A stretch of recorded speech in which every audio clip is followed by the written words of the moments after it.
you speak to just, I mean, the intensity of that game, at least from, I think, the perspective from the stands, it looked like easily the most physical game this season.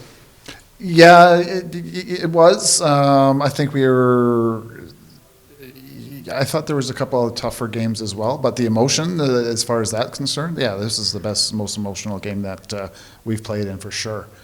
Is that hard from a bench perspective, just kind of keeping those emotions kind of quelled at the right moments? Yeah, at moments, yeah, you kind of get caught up in it a little bit, but at the same time, I thought we did a good job of controlling our emotions. Like I say, when our goalie gets run twice with the calls that are made, like that just heightens everything, right? So I thought we did a good job to get back to it and just trying to keep our emotions in check. And again, I thought we rode the waves well enough. Can I ask you about just the penalties in this game? I mean, with a really physical game like that, you see some things called that maybe should be, some things not called that should be. Your kind of take on this? You walk out of there with a few more questions than you did the week before as to what's that line, and yeah, we'll kind of leave it at that for now But yeah, we walk away with question marks as to how the game's being officiated here a little bit.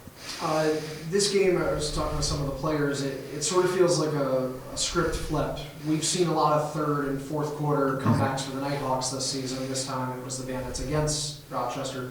What did you see take place, especially in that fourth quarter? I think that's why they're the champs, because they know how to kind of turn that switch. And I thought we had a real good third quarter. And again, Lanchbury's goal at the start of the fourth there, might have been a bit of a backbreaker that we didn't kind of get. And they knew it was time to flick the switch. And like I say, they hang around long enough, and they got so many offensive weapons up there. The Trinity goal, right, and then the next shift, and then Josh goes off for two real quick, right, and now we're chasing our tails a little bit. So that's the level we need to get to, and that's where we got to learn to get. Some of the guys were saying there were a lot of defensive adjustments they noticed Buffalo make.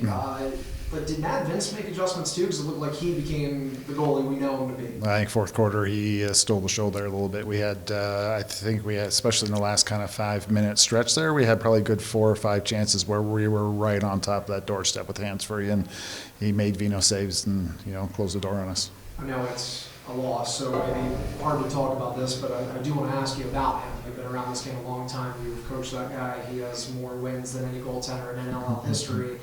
I mean, even a little smile there. I mean, what can you say about him? Well, there's probably not enough you could say about him, but like I say, we'll watch, and the next time we see him, in was it 3 weeks or so, we got to be better, and we'll flip the page on it.